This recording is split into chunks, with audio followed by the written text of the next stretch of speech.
Ela levanta-se às 7 da manhã. 6? Ok. Vai acordar os filhos, vai preparar o pequeno almoço, vai tomar banhinho, ainda vai recomendar ao marido qual é a gravata que vai usar, porque vai lembrá-lo que ele tem uma reunião importante e que, portanto, não pode ir com nós hoje. E depois esta mulher chega ao trabalho e muitas vezes, apesar do seu esforço, que normalmente é duplicado, ela ouve coisas como: devias dedicar-te um bocadinho mais aqui ao trabalho, tens que mostrar mais produtividade, dinâmica, ser mais criativa. Depois esta mulher chega a casa com as crianças, tem que fazer um monte de coisas. E ela atira-se para o sofá no final da noite e pensa, muitas vezes: se calhar devia ter tido um bocadinho mais paciência, eu devia ter feito aquilo melhor, eu preciso mais de tempo, eu devia ter ido ao ginásio, podia ter feito as unhas. Eu, ela, nós passamos por tudo isto. E esta mulher pode votar, pode trabalhar, pode escolher o parceiro, pode viajar sozinha, só que ela está absolutamente exausta e pergunta-se: se eu tenho tanta liberdade, porquê é que eu me sinto ainda tão presa? E isso tem uma explicação. E tem remédio também. Eu vou-te levar hoje lá atrás no tempo para percebermos quais são as nossas raízes, onde é que este cansaço e este tipo de limitações que nós impomos a nós próprias e este tipo de prisões que não são só impostas pela sociedade, que são, mas também são impostas por nós. Então vamos falar nisso e vamos à Mesopotâmia. Queres vir? Então vá, vamos lá.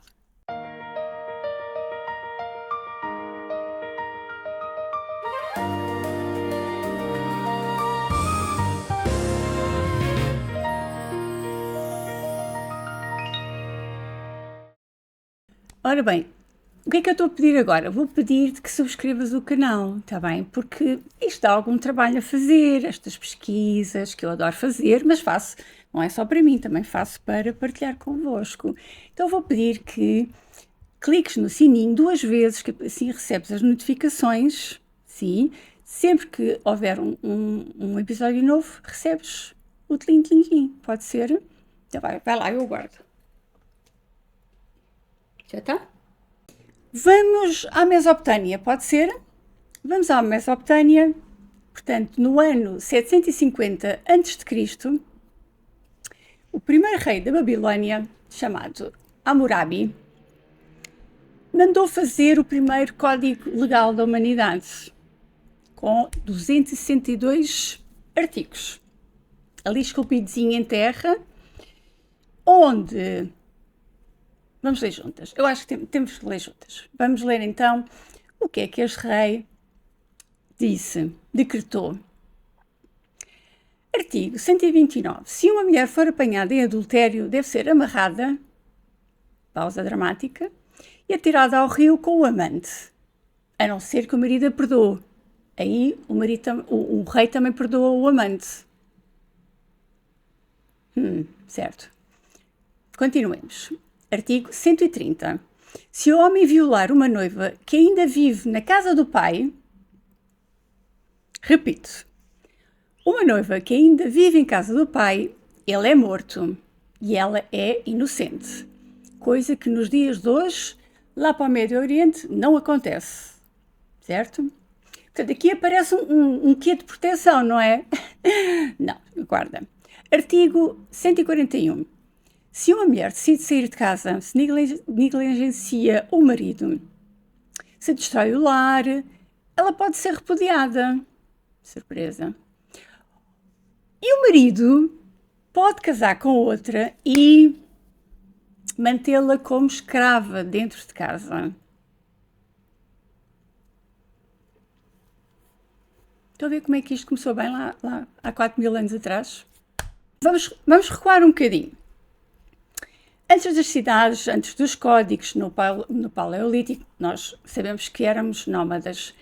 Não havia propriedade privada, não havia o teu e o meu, os filhos eram nossos. Nós sabíamos que juntos éramos mais fortes, porque se não andássemos juntos, éramos comidos. não no sentido bíblico, não estou a falar disso, éramos comidos. Portanto, havia um sentido de comunidade e de proteção que desapareceu. Quer dizer, entre os homens ainda há um pouquinho, certo? Mas depois veio a questão dos filhos, não é? E das heranças. As coisas começaram-se a organizar, as terras, o domínio das terras, a minha terra, o meu trigo, e a riqueza começou a acontecer. Ora, portanto, o que é que os homens pensaram? Eu tenho que deixar isto a alguém. Portanto, eu tenho que saber quem é meu filho, porque no passado não se sabia bem, os filhos eram de toda a gente. As mulheres escolhiam, os homens escolhiam e as coisas funcionavam mais ou menos dessa maneira. No entanto, imaginem a cena, lá atrás o Uga-Buga. E um homem que já não tem mulheres férteis na tribo e era precisa muita mão de obra, o que é que ele faz? Vai à tribo do lado. Vamos imaginar então a cena. Ele aproxima-se de uma rapariga que está a plantar cenas, raízes. E ela olha para ele e diz, ei, outra vez. E ela diz, olha, querido, não vou contigo, sabes porquê? Porque ela a pensar com uma mente empreendedora de 2026. Sabes porquê? Estive a pensar, vou fazer um negócio de velas. Velas aromáticas, que tem tudo a ver com cavernas, certo? Então, estive a fazer um estudo de mercado e acho que é por aí o meu destino. Estou mesmo entusiasmada, não é? Vou fazer isso. Vou até abrir um perfil na Amazon Holopithecus. Como é evidente, antes de terminar a primeira frase, o homem já tinha posto aos ombros, num ombro tipo saco de batatas. Este é o início da nossa história. E reparem, quando chegava a mulher nova à tribo, não é? Os cabelos bonitos, os dentes não sei o quê, o que é que acontecia às mais velhas? Eram postas de lado. E isto é o começo da nossa rivalidade. Porque ainda, de facto, não havia códigos de conduta, mas havia emoções. As mulheres sentiam que eram postas de lado, certo? E, portanto, isto tem tudo a ver com esta forma de nos relacionarmos umas com as outras, de nos denegrirmos, da mesquinhez e dos jogos palacianos. Começa lá atrás. E nós já lá vamos passar pelo Império Otomano, pelo chinês, pelo persa. Isto foi só o iniciozinho. Sim, portanto, ora bem. Portanto, de facto, a mulher não tinha um plano B. Não tinha. Ela tinha que dar descendência, dar mão de obra e herdeiros. Sim. Então, o corpo feminino começou-se, em particular o útero, começou a ser uma propriedade, não direi pública, mas direi familiar. O teu útero não era teu. Cá estamos nós em 2026, não é? Então, se na Mesopotâmia a fertilidade já não era uma questão íntima, era uma questão balanço contabilístico, vamos pôr assim, não é? Em que as mulheres não lhes eram perguntado coisíssima nenhuma e portanto, este é o início da nossa história. Agora quero que faças, por favor, um exercício comigo. Sim? E perguntes, o que é que isto tem a ver com a minha vida hoje? Tem tudo. Eu acho que já percebeste que tem tudo, porque a civilização foi construída sob o controle do nosso corpo. E esse controle não desapareceu, continua aqui. Não é? Passou de leis esculpidas na Terra para crenças esculpidas na nossa psique. Nossa feminina e masculina, na psique coletiva. Por isso é que ainda há tantas amarras, tantas crenças que nos limitam, que temos de fazer e temos de fazer, porque era uma questão de sobrevivência. o sermos válidas era uma questão de sobrevivência. Se nós fôssemos ostracizadas de uma tribo, nós morríamos de fome. Ou, como falámos também no episódio anterior, tornávamos-nos meretrizes. Não na pré-história, mas mais à frente. Sim, não sei o que é que aconteceu na pré-história. Sabemos que viviam muito mais em comunidade, portanto, à partida não havia meretrizes nessa altura. Não havia.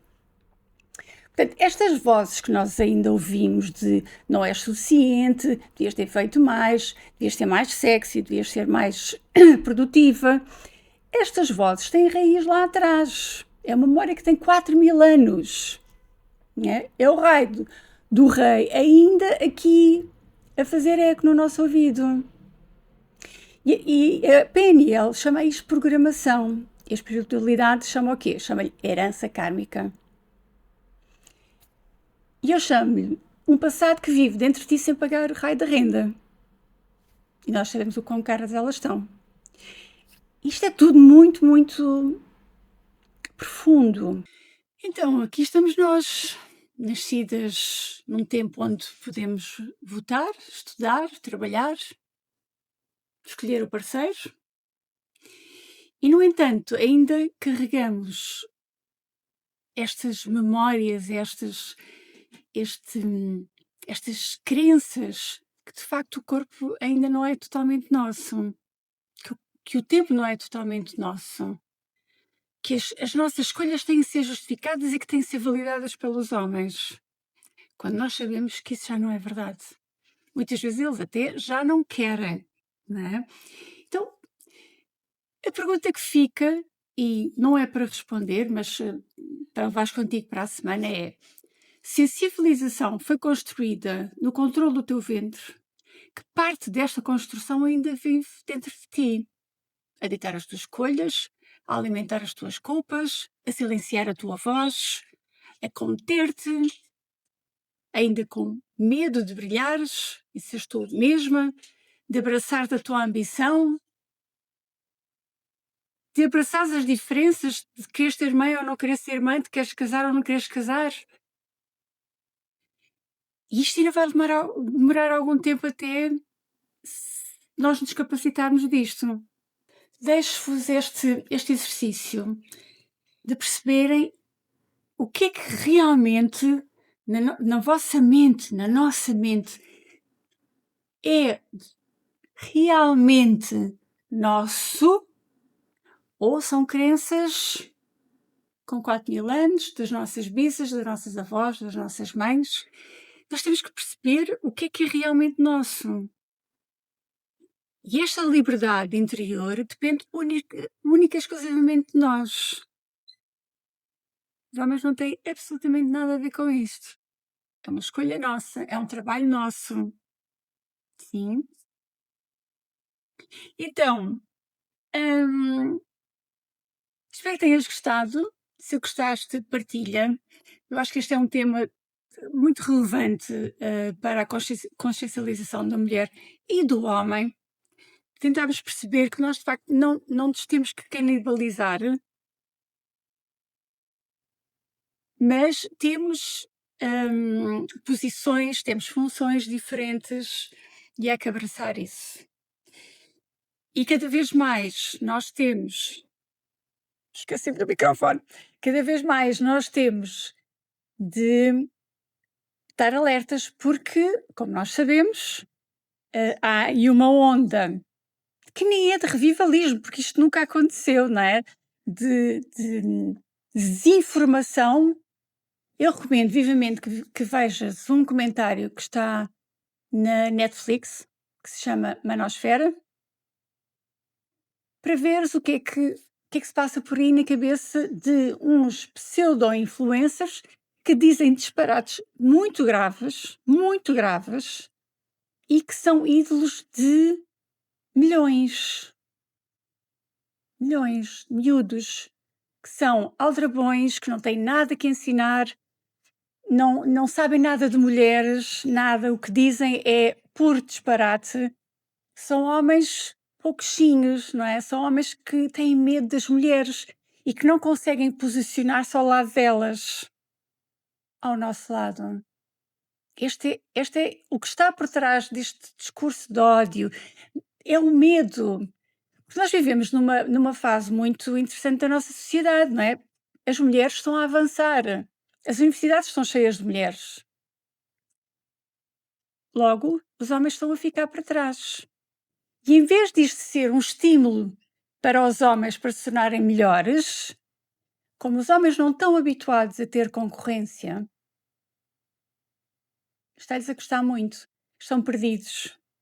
Como já não são os providers, aqueles que sustentam a casa, não é? Porque muitas mulheres já não precisam, de facto, do dinheiro dos homens. Eles estão muito perdidos e não conseguem perceber qual é a sua função.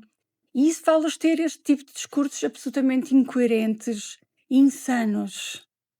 Portanto, temos que nos levantar e deixar de extremismos para um lado e para o outro.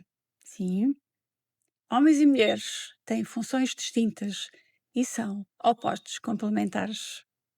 Sim. Então, pense que vejas, revejas, partilhes com as tuas amigas este Reels, este vídeo, porque eu acho que é muito relevante estarmos nesta altura a falar sobre isso, ainda estarmos a falar sobre isto, 2026, ainda estamos a falar sobre isto e ainda há muito caminho para ser feito. Então peço-te a tua ajuda, mulher, peço a tua ajuda, homem maduro, para consigamos alterar consciências na medida do nosso possível, no nosso mundinho. Sim, depois dá o efeito borboleta. Sim? Então, beijos e até ao próximo episódio, que vai ser muito giro.